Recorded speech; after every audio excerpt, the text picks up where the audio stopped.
This is going to be a weird video. Whenever I'm playing a game I've highly connected with, the script just flows into my mind. As I'm playing the game, all the memories of past games in the genre helps me see what makes this game so special. What grievances I had with the genre that have been solved, and what's unique that I've never seen before, and what elements have kept me in the loop and engaged. Arco wasn't like that.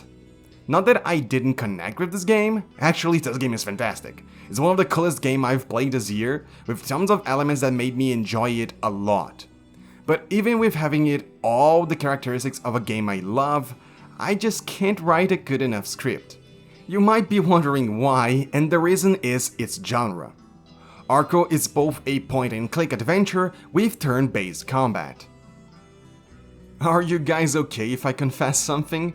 Because I think my gamer license will be revoked. I never really played games like that, like never. Nah, of course, you gotta be joking, right? You definitely played at least one Final Fantasy, right? Yeah, I played like Final Fantasy 14, that's it. Okay, like maybe a Pokemon game, they are really popular, you probably played it as you were growing up. Yeah, no, I don't really play Pokemon. I play the card game, but not the video game ones. Perhaps, of course, like Chrono Trigger, one of the best games of all time, you know, like everyone must go back and play that game. Yeah, I want to, but I haven't done that yet. I want to play Chrono Trigger, but no, I haven't. Okay, maybe the Super Mario RPGs, they are like really fun, they have some changes to turn-based combat, and you know, like Mario, everyone knows Mario. Oh, you only played Mario Galaxy. Yeah, okay, of course, like you're a big Yakuza fan, you must have played Yakuza 7 and 8, which are turn-based combat. Oh, you were still playing Yakuza 6. Okay, of course, who hasn't played Deltarune? It is super popular right now. Shut the fuck up, like Undertale was one of the pivotal moments in your life. You love that game, you must have played it at least once under... Like, please, come on, like, it's Deltarune. Oh dear God, save us. And don't even get me started on point and click. Yeah, I never really opened one of these either. Now, this is not because they are bad or because of prejudice like in the case of Celeste. It's just a question of personal preference and how games have to behave. I'm a min-maxer. I love to optimize and perform to the best of my abilities, so turn-based RPGs should be right around my corner, right? Like the entire thing is about maximizing your gear and level, grind XP and gold and so on. Yeah, you know what turn-based combat doesn't allow you to optimize to the fullest? Damage taken. In most games with turn-based combat, you will take damage. The best you can do is casting block, maybe reading and pre-casting a heal, equipping the correct gear against a certain type of attack that the boss prefers, and just finding a way where the math operation results in you dealing the total boss HP while not losing all of yours. It's one of the reasons healing spells, items and save points are more common in those games. But you know what I prefer more? Not taking damage at all. It's one of the reasons games like Dark Souls, Hollow Knight and Monster Hunter are more up my alley, because there, even though there are ways to reduce damage taking, my ape brain sees it more as a binary operation. You either take damage or you don't, no in between. If you have a dodge, that means you can find a way to not take any damage. So if you want to maximum performance, just don't get hit. And again, it's not like one approach is better than the other. They are literally different ways to experience combat.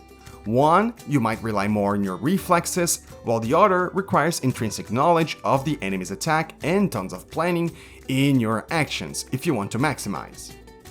One might restrict your actions by linking it to a resource, like stamina, while the other restricts your action by normally limiting to one action per turn, making it always a back and forth exchange with the enemy. If you know my pattern, you can see where this video is going. Yup, Arco creates a mixture of both styles. While the game builds its foundation on the basics of turn-based combat, where everyone takes only one action in a turn, it also allows for a projectile travel, meaning that you can make a choice. Either you attack or you move out of the way of attacks, preventing you from taking damage. This is just fantastic, and it plays into many parts of the gameplay. First is that this is also a double-edged sword. Yes, you can move out of the way of ranged attacks, but so do the enemy. If you see that the enemy will use its turn to move, you might not want to aim directly at it, but rather where it will be by the end of its movement. But different characters have different attacks. An arrow will travel slower than a bullet, so if your character attacks with a bow, you should aim more towards the end of the enemy pathing. For the gun, you should aim more towards where the first steps will be. And this is super fun because it mixes elements with another genre that I love, which is the bullet hell. Enemies will attack with different projectiles that will travel at different speeds, shapes, and scatter. And not only that, but some of them will attack multiple times in a row before needing to reload or reposition. This guarantees that you are not always just evading, because sometimes, if you are only moving around, you will not even get one turn to attack, since by the time you get out of the way, the enemy is already shooting again. This ensures that you position yourself correctly and read what the opponent's attack will be like. Sometimes you can fire back before needing to move, since the bullet will not have enough velocity to reach you immediately, allowing you to use your next turn then to evade. Or, you might be focusing on a melee-oriented build, at which point you need to create a path that allows you both to close the gap and evade the bullets. But the game is generous in this regard. You don't need a math major in ballistics to calculate the pathing, since the game will show you both the enemy and the bullet's movement if you hover over it. Also, if the enemy has the intent of firing, it will also show at which of your character he is aiming. So even if you don't have the bullet to give you the trajectory, you can at least have a notion of which character is in an immediate danger. And boy, do they go crazy with some of the attacks. You can shoot multiple arrows in a row, do a shotgun attack, fire a piercing projectile, fire an arrow in 2 or 4 cardinal directions, lob an arrow from up above that will land in some turns, or fire some AoE attacks. AoE attacks will come really handy, since for most of the game, you'll be playing with only 2 characters, while having to fight multiple hordes of enemies. Especially if you're like me and prefer some of the cocky dialogue interactions. But melee also plays a big part. That's one of its beauties. The game will force you to play with characters that have different skill trees, meaning some characters have tons of ranged attacks while having only 1 or 2 weak melee attacks. While the opposite is also true, making sure you experience both designs. And we'll get to it, but this game is neatly integrated with the character background and personality. So it doesn't feel out of place that you're using a character that only uses melee attacks or just uses a gun for its attacks. The cool thing about melee attacks is the variety they will perform. They have some of the highest damage, they allow you to close a distance while dealing damage and evading, or will allow you to interrupt an enemy's action. This is amazing because melee offers a high risk, high reward type of gameplay, since you are too close to the enemy to be able to dodge just with movement alone. You will have to select your attacks correctly if you want to survive. If you are too close to an enemy, then saving attacks that will interrupt their action will come in handy if they're about to hit you with something big, like a shotgun shot. Or maybe you are just close enough to hit him, but are running directly into its bullets. So having an attack that will both dash and attack can be the correct choice in saving health while taking the enemy down. Or the enemy is trying to get away from you, since, you know, he's holding a sniper. But his movement will not cover enough distance, so you hit him with a charged attack that will land next turn, erasing him from existence. But attacks are not what you will always be doing. In a game where moving allows you to prevent damage, you can bet your ass that movement skills are super important, with some dodge rolls, teleports, and dashes. Some allow you to pass under bullets. Others allow you to create a lot of distance between you and short-ranged enemies. And others allow you to put yourself in a defensive position, allowing you to take some turns to recover since the enemy will not have line of sight. But don't just expect to be dashing and shooting tons of bullets all around you, since the game has Magia, which works as a mana system. Most skills, both defensive or offensive, will require 1 to more mana, with walking or passing your turn being the only ones that don't cost anything. This is also an important choice, since passing your turn allows you to recover 3 to 4 mana, while moving will recover only 1 or 2 if you invested enough in the skill tree. This is another pillar of your planning, since again, knowing if you are safe from any incoming bullets will allow you to not waste your turn moving and evading, allow you to pass and recover a lot of mana, enabling you to use stronger attacks and end the combat faster next turn. I've mentioned the skill tree, so let's get over that briefly. Each character has its own skill tree, which will provide new skills, but in general, they tend to start with an arrangement of attacks, and then you can unlock upgrades that increase the damage, the cost, and the range, or the projectile count. There's also passive skills, which are either increasing your life, your mana, your skill slot, or your equipment slot. Every single one of them is super important. Health is important because of the reduced health pool, so even having 1 more health can be crucial. Mana is important because it will allow you to perform more attacks before needing to restore mana, allow you to kill more enemies and have an easier time recovering. Skill slots will be good the more you unlock new skills, so you can have a bigger pool of action during combat, allow you to go for long and big attacks or short and small ones, depending on the remaining health of the enemy. So you never have to go over or under commit to an attack. And you can unlock up to 3 equipment slots, which allows you to use more health items, items that stun, and items that allow your attack to pierce or deal more damage. I can't really vouch for the usefulness of the items because they look really strong. I'm just a dumb motherfucker who ends up saving every consumable and finishes the game without using any, making my life miserable by not exploiting their effects. And there's some gear you can equip into equipment slots, but it's really 1 or 2 items that give you a small passive effect. It's nothing like what you expect from RPG games and the use of their gear. Now, I do want to say that there are some attacks that you can unlock that will outperform when compared to the other options. 3 of them to be precise. One is a jumping attack done by Itzai, the other is a dashing attack by Chio, and the last is switching places move by Afur. All of them share one thing in common. They allow you, with only 1 action, to move and attack at the same time. With the jumping attack, you will cover some distance, with there being 2 variations of the attack. One of them causes damage and covers more distance, while the other is a shorter but will interrupt the enemy, and if it lands, will recover the mana you used for the attack. And both versions pulls the enemy towards you, which is good since it's a melee-oriented character. For Chio's dash attack, it covers a lot of distance, hits multiple enemies, costs 2 mana, and allows you to evade attacks. And lastly, the broken Afur. You can switch places for 2 mana, but this action also stuns the enemy, and you can still take an action after doing this. This skill will not end your turn.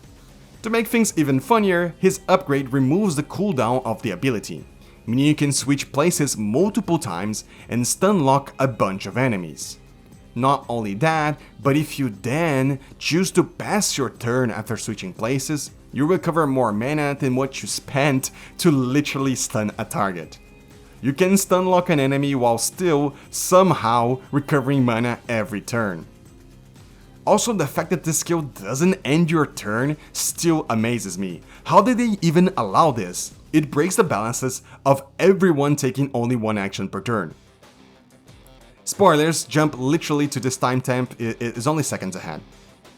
The fun thing is that you play with both Afur and Chio in the same chapter, meaning you have some of the most broken experiences in the game, but only one of them will be making the journey with you to the last chapter. And if you don't pick Chio, you're just wrong. I don't make the rules. Chio is the best one. Now, the game is not only about combat. It also has a story. One about 3 big revenge stories converging into one. The game dramatizes the oil and railroad expansion that the United States did when exploring the West, with the game following the story of 4 different characters who come from different Native American tribes. Tiso is a bowman who encapsulates the more hunter-gatherer mentality, with him wanting revenge for his family and sacred tree. Itzai depicts the sort of Mayan warrior, who ends up getting cursed and wants to take revenge on people meddling with their sacred places. Chio and Afur depict desert traders, who want revenge on their stolen goods. All of them, of course, are also being treated as savages, even when they are natives to the land.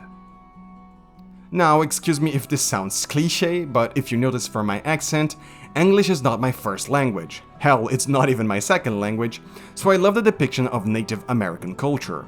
And I think it's one a lot of people will like, just by how unique a lot of the rules and customs of these cultures are. Now, the game is not trying to be this faithful recreation of history, but it will also have a solid grasp on reality. Again, it is a dramatization, but everyone will agree with me that just the setting and these unique characters' designs allow for so much room for cool quests, enemies, and interactions to occur. If anything, I'm happy that they chose this theme, since it enhances a lot of the experience with the point-and-click part of the game. Yes, with the game being pixel art and with the school setting, you will be hard-pressed not to pay attention to every little detail. Looking around in the environment to see if something pops up for you to click. Maybe a hole in the wall, a strangely shaped plant, an NPC standing just outside the zone, and so much more. And with the game being pixel art, it's not like it's an impossible task to detect something. If you're enjoying the game, most things will feel intuitive to see.